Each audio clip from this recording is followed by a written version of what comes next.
Hello and welcome to the Road to Autonomy. The Road to Autonomy is brought to you in part by Stantec Generation AV. Stantec Generation AV combines some of the most experienced AV experts in the industry with the resources of a global engineering firm. Stantec Generation AV provides education, consulting, assessment, and guidance to any industry interested in autonomous vehicles. Learn more at stantec.com. Hello and welcome to the Road to Autonomy. I'm your host, Grayson Brulte. We're absolutely honored to have Gavin Jackson, CEO of Oxbotica. Gavin, welcome to the podcast, sir. Great to be here. Thanks for having me. I'm super excited to have you here. I've been following the company since Paul started it in 2014, and I'm really excited for you to tell the Oxbotica story because as the company just keeps going and innovating. So thanks for coming on today. It's an absolute pleasure. You're quite right. It's growing and innovating at a rapid clip. And so you've recently come on as CEO. Why Oxbotica? Why now? So let me maybe just talk about the why now part first. I think it's sort of central to my answer there. So I feel that the autonomy space still is in the very, very early stages of being quite a transformative technology and almost a generational shift in how people and goods will move forever. And it's attractive to me to be so early in such a movement. It's attractive to me because I think that the impact that this sort of technology can have on the world will be profound. Whether that's an impact that is squarely on the notions of safety. We think we can be much safer when all vehicles are autonomous. Almost certainly from a sustainability perspective, whether that's from vehicles and shared mobility, or whether it's heavy industries doing things in a way that is unsustainable and it hasn't been helping the planet for too long. Sustainability is a big sort of generational shift that I think we can help to solve. And then, of course, I think, economically, we've seen, right across the world, haven't we, in recent times, driver shortages and increases in service costs and supply chain challenges right across the board. And so, we think that autonomy really can be not quite a panacea, but certainly a technology that can change the world. So it's exciting to me to be part of that. And I think Oxbotica can be a real leader in this space because we do things so very differently to most others. Yeah, so we're in an exciting space, and I would describe, one of the reasons, I guess the why Oxbotica part of that answer is not all that different from other companies that I've worked for in my career, right? So my career is in high tech. I've worked with in senior executive positions at Amazon and Microsoft in my most recent past, and both of those two companies they exist in the horizontal. You can imagine Amazon or even Amazon Web Services decided, that they were only going to deliver technology for themselves, or AWS was only ever going to build cloud primitives for the Amazon consumer business, or that, Microsoft was going to limit itself to an accounting application rather than being a sort of broad horizontal application. That's really what Oxbotica is all about. We're a horizontal amongst verticals. We're an operating system for self-driving. So not too orthogonal, really, from the world that I've come from. So that's why Oxbotica, really exciting. I want to go in the Wayback Machine with you. AWS, before it was opened up, I got invited, lived in Hollywood at the time, and Netflix, I got an invitation. Netflix, Amazon, AWS would like to invite you to this thing. And when they announced that Netflix was running on AWS, and then after that it was the PBS Kids, and they broke down the data. And it was absolutely incredible what Amazon was able to do for Netflix and for PBS Kids to enable them to scale. You were there, you understand it, and Microsoft, what they've done with Azure has been nothing short of amazing. Do you kind of view your background at Oxbotica becoming the platform that allows companies to build and scale? 100%. So what we think is that, and very aligned with how Microsoft and AWS think about the world, is that we're never going to outmine a miner. We're never going to be more efficient at goods delivery as a retailer and sort of optimizing for the totes that they want to deliver. We're never going to be better than farmers at agriculture. And so really, we're quite happy to be the enabling technology that sat in the background, helping to empower others to realize their potential. That's really kind of what we stand for. And if you think about that, in every technology paradigm that I've been involved in almost 25 years now in technology, embarrassingly, 25 years in technology, in every paradigm, you always see verticals first emerge because it's how you sort of capture the imagination. So, obviously Amazon.com as an end consumer product to the AWS use case, and then sort of more broadly AWS sort of collapsed into a horizontal. And now you're seeing it in self-driving as well, right?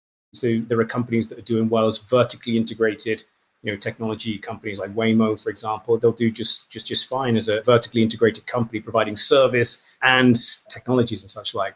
But then always soon after that, you find in every technology paradigm that there emerges some leaders across the horizontal that are there for the ecosystem.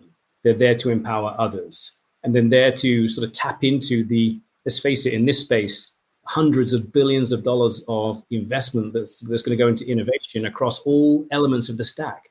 Whether that be in the vehicles themselves and retrofitting existing vehicles, or nouveau EV skateboard platforms, or sort of heavy trucks shrinking to small trucks, or whether it be sensors. There's companies that are innovating on sensor types and LiDARs and radars and computer vision and cameras. There's a whole lot of innovation out there that's going to be had over and above what Oxbotica are doing that we can fold in to our open architecture, our open ecosystem, because we're a platform and we don't overfit to any one thing or another.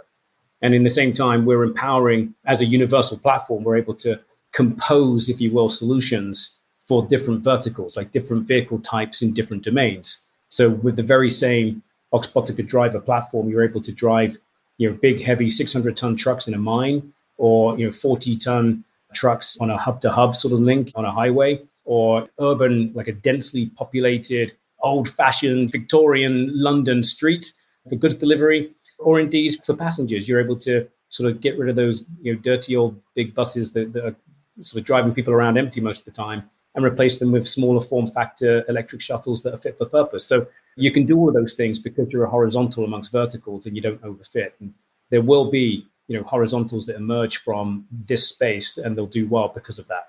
And that's what, again, attracted me to Oxbotica. They have, amazing technology, amazing ecosystem, and the right strategy and approach, I think, to unlock the potential of all players in this space. You bring up a lot of valid points. Mining we're going to get into in a minute, but you bring up buses. There's a J.D. Power study that came out a couple months ago, and it talked about what does the customer want. The number one thing the customer wanted was point-to-point on demand. You're a platform, and you have a wonderful partner in ZF. They own 5% of Oxbotica. You're working on developing pod-like shuttles. Is that kind of saying, okay, here's the bus with 3 people on it. We can put them on a shuttle, reduce carbon emissions, increase your sustainability profile. Is that an example of kind of what you were describing? It's very much an example of that. So that there's a couple of, I think, really killer points that I think our thesis, if you will, or our hypothesis on shuttles is going to change the world. So firstly, definitely big buses that are, slower to electrify, point one. They're certainly not fit for purpose in densely populated urban streets, particularly in Europe and Asia, and then some other more densely populated cities in the US. So they're certainly not fit for purpose. And I think that's clear. And most transport operators will say the same thing. And if you talk to city planners right across the world, they'll say exactly the same thing. They'll say, ultimately, we want to move to single occupancy vehicles out of major cities, replace big buses with smaller buses, and then ultimately get people on 2 wheels and 2 feet and more sort of e-scooters and such like. So the whole city landscape is going to change, and it won't include an abundance of single occupancy robo-taxis that can drive anywhere, sort of clogging up the streets. It will be still fixed routes, but just multiply several times over with a more abundant, more accessible type of capability. But as part of that, of course, it's fixed route for a reason.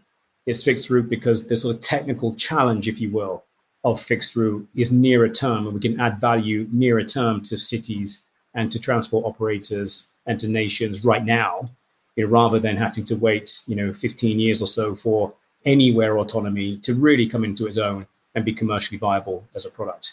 So we think that actually with ZF as our sort of anchor customer in that space, we think that we have a shared vision that shared mobility, shared electrified autonomous mobility is how the city is going to change.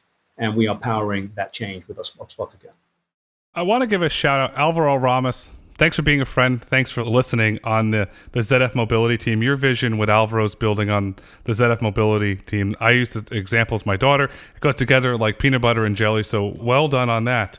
From a policy standpoint, the UK has congestion pricing.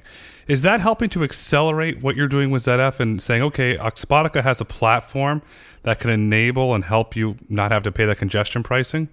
I would definitely separate those two things. So the congestion charge that's been enacted in London for a couple of decades, I think by this point, or at least a decade, certainly as long as I've been driving, it seems to have been a thing. And yet we still have, lots of single occupancy vehicles, I think exacerbated by the Uber effect as well. So lots of folks that are moving about cities, just, with one person in it, or indeed, like you said, just moving in buses where there's one or two people in it because they're built for maximum occupancy.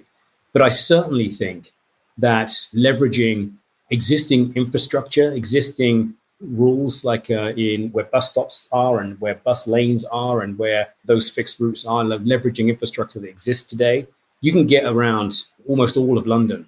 But you're just not able to do that in an efficient way right now because the buses are clogging up the buses who are clogging up the buses who are clogging up the single occupancy cars. And so it's not really helping a great deal at this point in time. So I can certainly imagine a time where there'll be even more incentive not to drive your personal car into the city. And, when you're taking the train into the city to get across the city, either taking the infrastructure that exists, the tube networks that are mostly effective in London and other cities, but also if you want to be above ground, in something that is a more comfortable, more shared, more electrified and autonomous experience, and more abundance and more places to get picked up from, on demand as you want, but still fixed routes in terms of each vehicle mode will have its own route.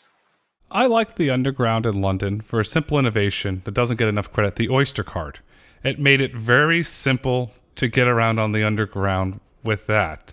There's a lot of really great mobility innovations that happen in the UK. You have a national treasure, in my opinion, in Jaguar Land Rover. You have the Rolls-Royce Motor Company. You produce really great quality products. Then you have Salvaro that makes the world's, in my opinion, best suits. Then here you are, you're building a wonderful autonomous vehicle platform. So putting the UK's business climate with all what I've mentioned, what are your thoughts on the UK market as it relates to autonomous vehicles? Is it as welcoming as doing a Taylor on Salvo Row, JLR manufacturing the vehicles? What's that like? I think that UK has always been a nation where all of the infrastructure that exists in the UK is there for excellence. The school systems are outstanding. The inward investment from external companies and international companies is outstanding. Support for new technologies and such like from government is outstanding. And so, overall, the conditions for companies to invest and to be built, here in the UK is outstanding. I firmly believe that. Now, obviously, there's lots of, in the technology world in particular, there's lots of UK technology companies that get to a certain size and then they sort of externalize. They want to expand globally, and we're no different to that. So UK is certainly our home and always will be our home, but we have ambitions to be international extremely soon. We're already expanding into North America. We'll be expanding into Europe and Asia in the not too distant future. And so whilst the UK you're absolutely right. I think what you're hitting on is a point that the UK is great for quality, and that's true. It's great for quality and innovation, and it's great for building high standards. And that's certainly true. And what we hope to do now is to export all of that and go and land that into other nations across the world and add value as we go. On the export theme, UK exported low power processing technology with ARM to the world. That's a UK company, and there's a lot of pride there. So is Oxbotica going to follow the ARM strategy and export the Oxbotica platform to the world? So we love ARM. So I don't know if you spotted this in Oxbotica News, but we recently hired onto our board as a non-executive director, the former, just recently retired, actually, group COO of ARM, because actually there's so many shared attributes that we have as two companies with global ambitions, with great technology, with a platform approach, a platform play. And actually, just like we are an enabling technology, and we sort of work best when other folks are bringing their best technologies to bear and then creating a value chain. And so, that works super well. And we definitely have ambitions to follow in their footsteps We partner with ARM as well, of course, as a technology provider. And we're super proud of what they've achieved. And I think with Graham Budd coming on board, he's the group COO of ARM. But there's a lot of learning that we can bring to bear in order to grow really quickly and export that to the world. Yeah, we definitely have plans to do that. It's a great move. It's gonna shore up your board. So if you're looking at export, the U.S. dollar is getting stronger. The British pound is at around a 52-week low. Does the weakness of the pound having an effect on your business as you look to export and expand? Not at this point. And I say not at this point for a couple of reasons. The first reason is, this technology in so many ways is still quite nascent. And so everywhere in the world, we're all sort of building the standards and the regulations and the sort of legal frameworks, and then the ecosystems and the applications on top of platforms like Oxbotica. And we're then building utility around those applications, and that's what we'll end up exporting. But we're still, if you think about the market entry points that we're making in terms of really kind of experiencing that sort of hyperscale revenue growth from exporting this technology and expanding this technology around the world, we're really kind of in line with, as soon as regulations are ready to go, we're ready with the product, and we're ready to monetize that product. And of course, we're at the top table in all of these things. One of the great things as well about, I suppose, the UK conditions is that it's always been a high standards bearer for new law, for new technology adoption. We've been proud to work with the British Standards Institute, BSI. Don't be fooled by the B in that. It's a globally renowned standards body.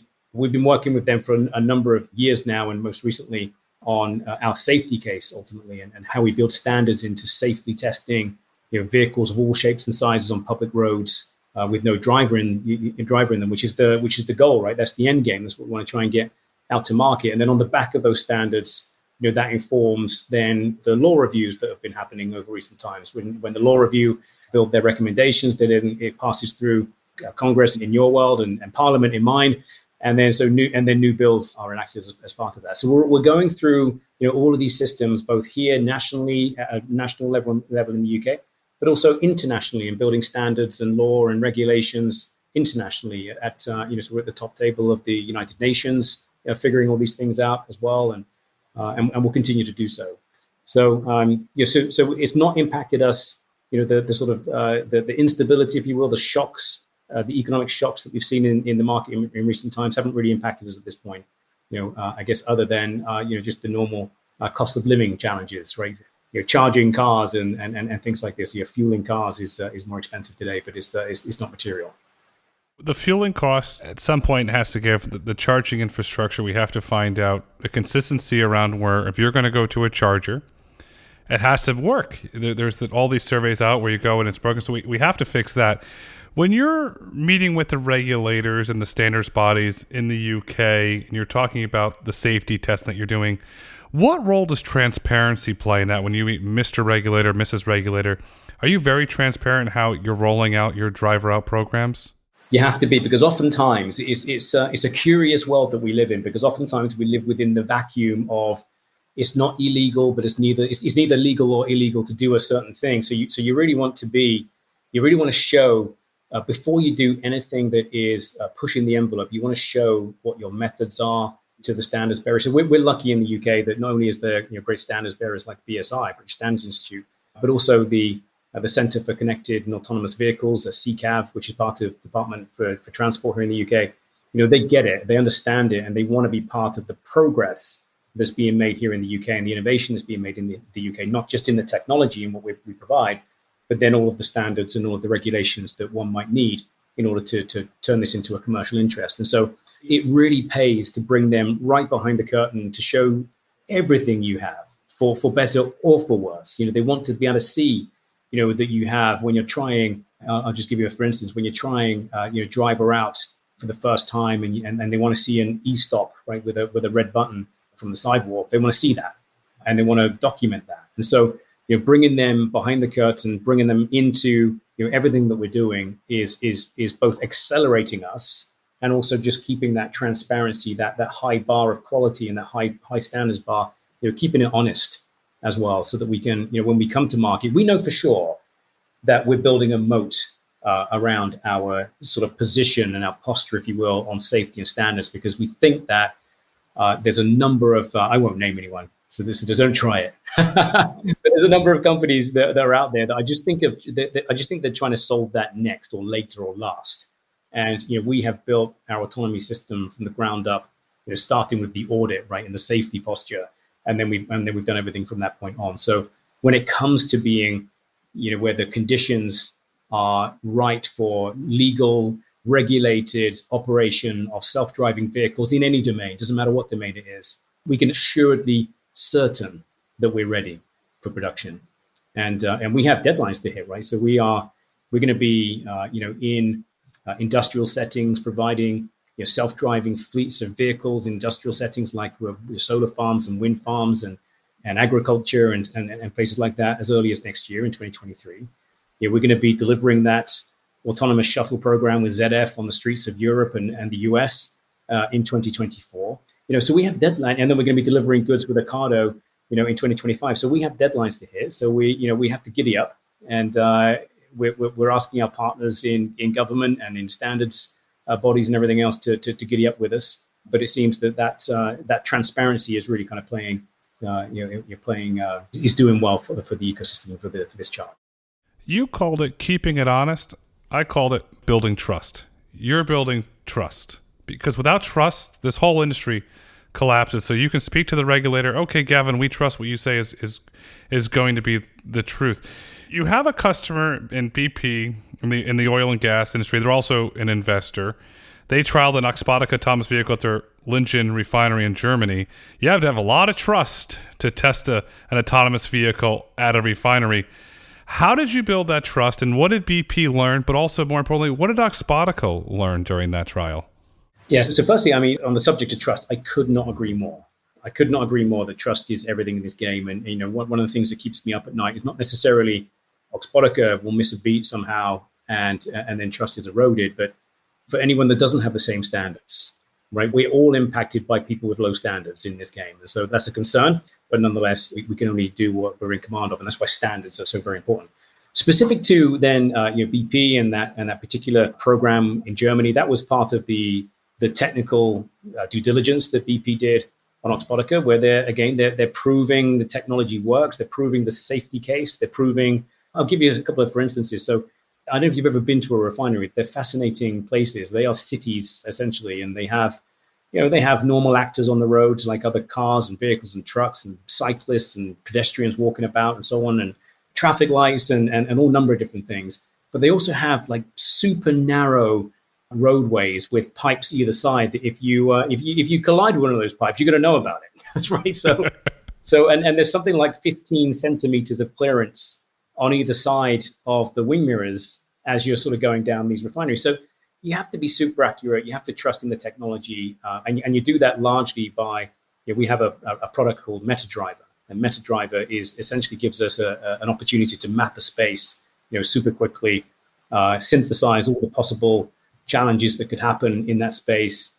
Anyone jumping out behind a wheel axle of a large vehicle, or jumping out behind a water barrel, or whatever it might be, anything that could happen, we can synthesize that, and we can run that millions of miles essentially over the course of a week or so to do some trials before we even land in a place. So by the time we get to a place, we have a pretty good understanding of how the vehicle is going to behave and what it's going to do. And then sure enough, I think in that case in Germany, we were in Germany, we'd sort of got the vehicles on the site. And I think within less than an hour, we were running autonomously around that refinery, collecting data for them. And they learned a ton. So we learned a ton in terms of deployment. But at the same time, I think that we all learned a ton about trusting our process, trusting our safety case, trusting our MetaDriver technology as well. And the closer you can get to synthesizing real world scenarios in the metaverse, seeing weird things for the first time without humans being involved is a clever idea, right? And there's lots of people that do simulation. Don't get me wrong. There's lots of companies that do that. What's different with us, I think, is that we put the entire system in the loop. So it's not simply game tech and abstract. It's actually, what would our cameras, what would our LiDAR, what would our planner, what would it do, what would the perception system do in this situation? It's actually with the whole system in the loop. So we're synthesizing the whole thing, which is, we think, a game changer. it's been an incredible learning experience. And then we've taken that since. We've taken that to other real estate that BP owns and that they want to deploy fleets of vehicles to. So we've been autonomous in solar farms with them as well, electric vehicles, fully electric, skateboard based with sensors on it, where they want to ultimately the goal is to collect data from solar panels and try and keep do predictive maintenance and try and ship these places that are huge. They're trying to take cost out of the whole equation and accuracy out of the equation and surveillance. They want to do surveillance. There's a whole number of different applications they want to do in their real estate, and so it's been a fascinating project for us. More than that, actually. So what's most interesting about BP and our learning is that we came at this thinking it would be awesome to have autonomous vehicles running around, in B locations like that. But actually, BP is broad and wide. They have a broad goal to completely change the landscape of their business and decarbonize and find different ways of building value for customers that are not hydrocarbons, and they are serious about that. And they're investing in a very big way in that program. And we're part of that program, and they see autonomy and the inseparable twins, if you will, of electric vehicles and autonomous vehicles being a big play in that. And they're operating now in airports, airside in airports where there's trust and things required there, which we've done. We've been operating in airports and have done since 2017, in fact. And they are, as I said, they're in hub sort of trucking, and they're in goods delivery for their gas stations, their service stations. And so, it's a super fascinating use case and application of universal autonomy. And that's one of the reasons that we love it and why we learn a lot every time we speak to them. You hit on a major trend that's going to evolve where autonomy will be part of the global decarb strategy. You get rid of idling, you're going to electrification. There's a lot of different things. We go down that sustainability chart. So thanks for highlighting that, because that's, as we go the next 10 to 15 years, that will be a major trend, especially in the long haul trucking side. All the oil majors globally, internationally, around the world, you listen to the earnings calls, decarb. There's an analyst on the Bloomberg Intelligence that calculated the amount of times decarb and sustainability. I don't remember the number off the top of my head, but it was pretty significant there. As that industry looks to decarb, do you see that as a growth market for Oxbotica? Because you have one of the major players in BP that you can perhaps go to, a Chevron or an Exxon. Look what we're doing for BP. Look at how we measure their carbon reduction. We could do something similar for you. We absolutely do. So we refer to the BP use case as industrial autonomy, and BP have ambitions to take their learning from industrial autonomy and also provide service to other industrial companies as well. So not only are they going to use it themselves, but they want to build some utility and build some service around all of that and provide that to other businesses and other industries. So we absolutely see that as being core to our growth, and it really is anchored to sustainability and safety, of course, and the economic benefits that you get from there. And again, so whether that is in sort of trucking and electrification of trucking, or whether that is in the sort of vehicles that are airside in airports or in goods delivery, we think that autonomy is going to change the game. It's, I come back to that point about shuttles in cities as well, that single occupancy and big buses is not the answer. If carbon reduction is important to the transport networks, then it can't be the answer. So you have to change the shape of the vehicle. You have to change, how heavy it is. You think about goods delivery, last mile goods delivery. Most of the weight and the the metal that is in that pod in that vehicle is because there's a human driver in it.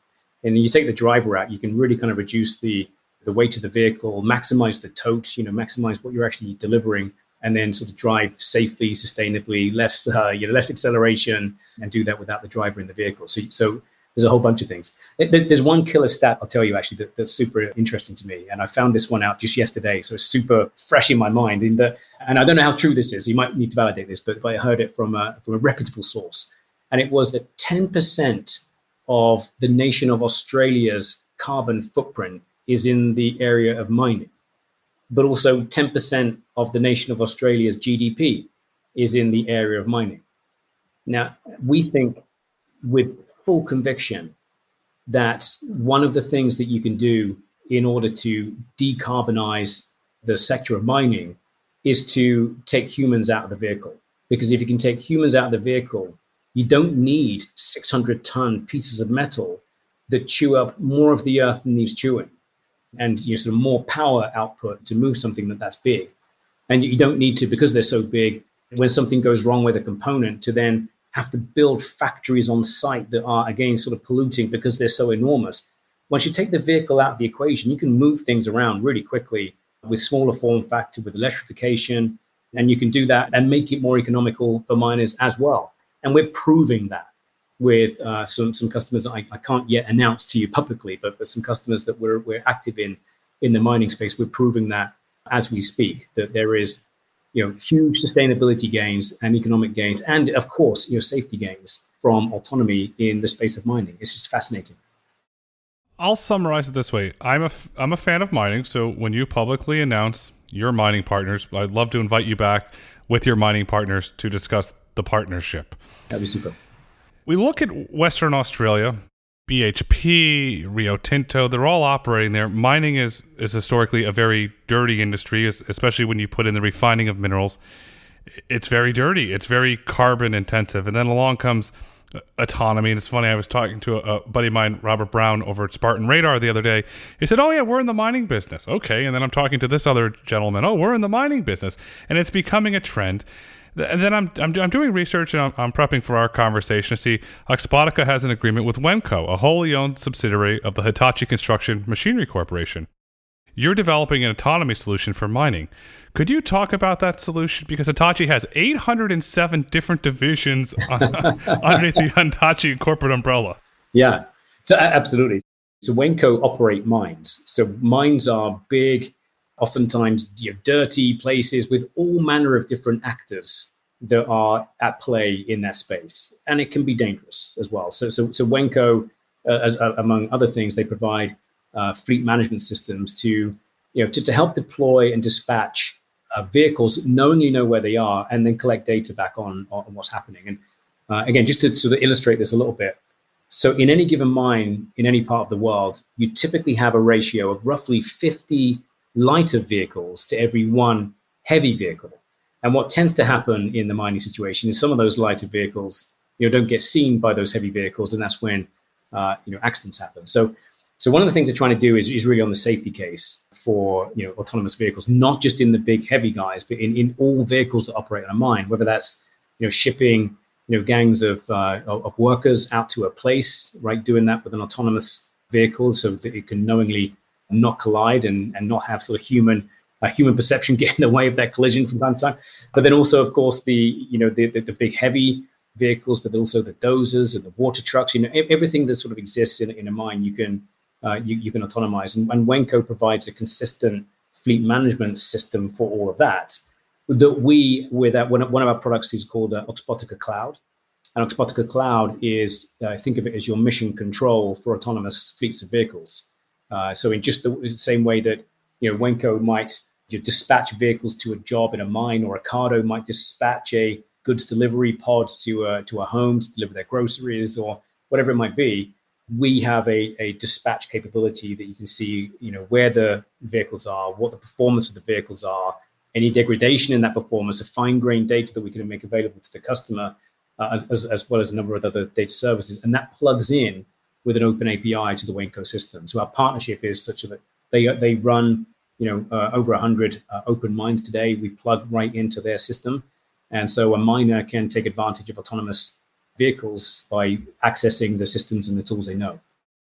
Is that where Oxbotica's universal autonomy platform comes in, very similar to what you described earlier with AWS? Yes, that's exactly right. And very similar as well, if you think about when I talked about the BP use case as well. So BP will operate these small, like really small electric vehicles with sensors on them. They'll operate, obviously, fuel trucks. They'll operate surveillance vehicles. They'll operate vans. They have trucks. I mean, they have a real variety. And then they're also going to be operating, the sorts of vehicles you see outside the window when you're sat on an airplane, the sorts of vehicles you see there, they're operating those as well. So the diversity of vehicle type is really attractive to us because it really ignites, what we're here to do, which is universal autonomy, one unified platform to drive all of these vehicles. And it's exactly the same, to your point, in mining. So having small people carriers or equipment carriers like the small kind of Rangers or SUV or whatever the vehicle type, or medium-sized trucks, and then the big heavy trucks, everything in between.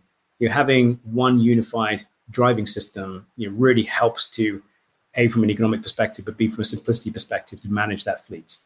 I could imagine a very different world, right, where you had 10 different autonomy systems because there's 10 different vehicle types, and then suddenly they don't play nicely with each other. So I certainly think that there's benefits from having a unified, universal platform that can drive all of those systems and plug in that into a tool set that customers already know and love.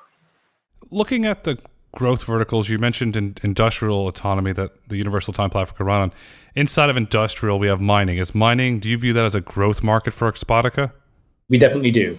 And there's a couple of reasons for that. So I should mention our strategy overall is we tend to intersect vertical industries where in the first instance it's nearer term. So we can deliver value earlier through autonomy because there's such a great need to, again, reduce carbon, reduce or increase safety and have better economics. So we're at the intersection of where it's nearer term from a technical challenge and regulation perspective, and mining and industrial settings overall fit very well into that paradigm, but also where autonomy is dramatically accretive to the value chain. And again, so when you have a situation where a mining truck or any vehicle that operates in a mine, the core utility on a mine is utilization. You want 100% utilization of the vehicles. You want to get those valuable minerals out of that place and delivered somewhere else as fast and efficiently as you possibly can. And so you tend to operate 24/7. And by operating 24/7, you have to realize then that your workforce swells because you have to have people that stay there, on site, and you have to have at least 3 shifts for every one vehicle over a 24-hour period. And so the economics go crazy. There's people flying in and out, and it's not the happiest place on earth. I shouldn't imagine if you're one of those folks. So yes, we certainly think that, and we have very strong signals from mining companies that autonomy is going to change the game for them. And again, not just because it can be dangerous, it can certainly be dangerous to operate in mines. There's no question about that. And not only because the economics are far greater, as I just explained. I mean, having multiple salaries for one vehicle for one shift is a challenge for them. But really, I think the biggest win is the one that we all win from, and that is the sustainability change that can happen. You got to think about some of the road networks a mining site will have are as wide as 60 meters wide. They're only 60 meters wide because A, the trucks are big, and B, there's a human behind it, and humans are, they're not perfect. And so they don't necessarily always drive perfect. So they have to be 60 meters wide from a safety perspective. If you then, take the driver out and you turn a 600-ton truck into, 3 40-ton trucks, and you let them move faster because there's no humans involved, then you get the same output for way less cost with a much smaller form factor, with a much lower carbon impact, and you're not eating as much soil away just for tires on tracks. So I think that the big win really ultimately is to make mining sustainable, as well as then being economical and safer for everybody. It's a win-win. The miners, they're going to come under pressure from ESG investors, the BlackRocks of the world, the Vanguards, to decarbonize. And you're offering a solution to help reduce the carbon emissions. And there's companies like Circular that are doing the track and trace of the minerals to reduce the carbon in the minerals. And it's all coming together. When an investor asks you why Oxbotica, what do you say? Well, we tend to say because we exist, I think, for the right reasons. We exist because we're trying to, unleash the benefits of self-driving technology to every person and every organization on the planet. And that is not equal to we're trying to get a robo-taxi service up and running in San Francisco. That is a very different paradigm that we operate in. We exist as well because not only are the benefits profound for safety, sustainability, economics, and so on, but also because we think that because of the way we do things and the amount of innovation that the entire ecosystem will bring to bear in all of that, that we think that actually there is a multi-trillion-dollar value chain that's being created through autonomy, of which Oxbotica could be the center of. Because again, we're not going to build vehicles, and we're not going to disrupt your vehicle manufacturing capabilities. It turns out that it's a really hard to make when you're trying to build your own vehicle or change the form factor there. We're not going to design and build our own sensors. We can see, because we're right at the center of that ecosystem, we can see how much innovation is going to happen there. And so we can fold that right in. And we're not going to build our own cameras, because there's some amazing camera innovation that's happening right now that's going to increase our computer vision capability and help give us better signals back to our planner so we can make better decisions in the system. So I think we're a company that is open by construction. We're a horizontal that exists where many of overfitted verticals. We unleash, I think, trillions of dollars worth of value for the markets that we serve. And we're an ecosystem play, which means we have lots of friends. You have a lot of friends. AWS had a lot of friends. Oxbotica is a platform. Oxbotica is a platform. That's exactly right. I couldn't agree more. And then you're going to get that phone call from whoever the next Reed Hastings is and say, hey, Gavin, I'm ready to run on your platform, and your investors are going to high-five each other. You know what? It's funny. It's how it's working out. It's really working out that way. We we operate in the center of two core parts, if you will, of the value chain. So if you put it this way, so you've got the vehicle value chain, the OEMs, right? And they're all clearly wanting to electrify as fast as possible, and lots of their energies and attention is going into electrification, and so it should. And then you have a number of sort of fleet owners and service operators that own large fleets of vehicles as part of their value chain, and they're concerned about the cost of that and the sustainability of that and the safety of all of that, and they want it to be changed. And so there's a nice friction, I'll be honest with you, a nice friction that exists between, if you like, the demand and the pull from the service side that are using Oxbotica as the, if you will, the enabler to get more vehicle types to become autonomous and then get them into the value chain quicker. Nice friction between that and then the OEMs themselves that are focused on electrification and are saying, well, do you know what? It'd be great if you could co-develop this platform with us so that we don't have to think about that too much, and you're already cross-domain and we make vehicles across domain, so wouldn't that be swell? There's a nice friction that happens there, that there's actually then becoming a high tide that's rising all boats. So it's fun to be in the middle of all of that. I'm waiting for the moment when the Queen goes for a ride in an autonomous vehicle, or Prince Charles or Prince William, and they ride into Buckingham Palace in an autonomous vehicle. That's the moment that it's ready to go mainstream in the UK. Absolutely. And you know what? There'll be we'll have to find a way of getting the press release out that says, Her Majesty says, I chose this autonomous vehicle because I felt safer in it. Wouldn't that be a fine thing? That'd be a wonderful thing. And I forget it. You see, is it the seal when Prince Charles and the family, they give out the seal for the certain products? I forget what that's called. But do you get a seal on your vehicle? Oh, wow. I'm not sure. Maybe we should pursue that. But look, I mean, we are, as a company, of course, we're proudly British. We were born here, and the company has its heart here. What our founder Paul Newman calls our universal headquarters will always and forever be in the UK, forever. But make no mistake about it, we are a global company with global ambitions. We'd proudly take any royal stamps that were on offer. If you can make that happen, that'd be swell. But ultimately, go and take that royal seal of approval and take it internationally. I will say we do have quite a bit of traffic from London. I haven't triangulated if it's from Parliament or from Buckingham or from Windsor, but there are listeners from the UK, so you never know. Gavin, from your perspective, what is the future of Oxbotica?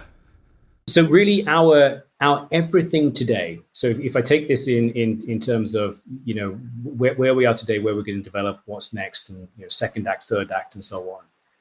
Where we are today, our everything is getting all of the companies that have bet on Oxbotica to be their autonomy platform as, if you like, the first movers in each of those domains, proving out universal autonomy time and time again. Our singular goal at this point in our lives is to get each of them to the start line so that they can get value from autonomy. That is today's mindset, is our everything. And of course, we're building standards and law, helping to build law around all of that, and ecosystem around all of that, and so on. But really, our mantra is make our customers successful. Those that have bet on us, make them successful. If we can do that, and we will be enormously successful in each of those domains, because they're domains that you don't have to recreate the art. We don't have to recreate or reimagine the wheel. We can take that prior art and we can go and roll that very same technology out to the next grocery chain and the next shuttle provider or passenger mobility service, and then the next energy company or factory company or the next mining company or agriculture company or construction company. So we have these, what I refer to as the category defining market leaders, the anchor customers in each of those domains that are our everything today. And then the next phase after that is to sort of unleash all of that value on each of those companies that exist within those domains. And there's a lot of them, right? So we can build a pretty big business on making these customers successful, but we can really become a generational company, I think, if we can expand that out to all other players that exist within that space. So it's exciting. With the goal of making your customers successful, I like that. And you mentioned grocery stores. There's a grocery store gentleman that owns several stores in the Northeast United States named Stu Leonard's, the founder of Stu Leonard's. And Mr. Leonard, anyone from the Leonard family, if you're listening, you make the world's best oatmeal raisin cookies. And he had this saying, the customer is always right. And when you would walk into Stu Leonard's, they have this big piece of granite, and they would say, the customer is always right. And rule 2, the customer's always right. Rule 3, go to rule 1 and repeat. Yeah. And it was that mantra, and they basically built Disneyland in a grocery store. Yeah, amazing. Because he put the customer first. You're following that same model as what Mr. Leonard did in putting the customer first. I give you a lot of credit for that. I like that. And Gavin, as we look to wrap up this super insightful conversation, what would you like our listeners to take away with them? So I'd like them to take away that, again, much like, every other technology paradigm that has preceded us, whether it be Netflix being first movers on streaming or whatever it might be, there comes a time where there's companies that emerge and they enable, in Netflix's case, content providers to really thrive and grow and creators to create and builders to build and everything else. And the same thing in AWS. When AWS became a thing at scale, they enabled startups. Anyone with a dream and a credit card could build a company. Beautiful when you think about it in those terms. And they could do that because they're a platform and they're unleashing the potential of others. In the world of self-driving, the impact is going to be profound. It's going to be trillions of dollars of new value, thousands and thousands and thousands of new jobs created on the back of this self-driving sort of world that we're in. And Oxbotica is enabling all of that. We are, if you will, the AWS of self-driving, and we're enabling all of that creativity. We're enabling all of that value to happen on the back of it. So that's what I'd like people to understand about what we're trying to do here. Gavin has the experience from scaling AWS, because Oxbotica is enabling universal autonomy, because the future is bright, the future is autonomous, and the future is Oxbotica. Gavin, thank you so much for coming on the Road to Autonomy today. My absolute pleasure. Thanks for having me. Thank you. Bye-bye. Thank you for listening to the Road to Autonomy podcast. If you've enjoyed listening, please rate, review, and subscribe on your favorite podcast platform. Want to get in touch? Follow us on Twitter at Road to Autonomy, or email podcast@brulteco.com. The Road to Autonomy is produced by Brulte & Company. The views and opinions expressed on the Road to Autonomy podcast do not necessarily reflect the views and opinions of Brulte & Company. The content discussed on this podcast is for informational purposes only and should not be taken as legal, tax, investment, or business advice.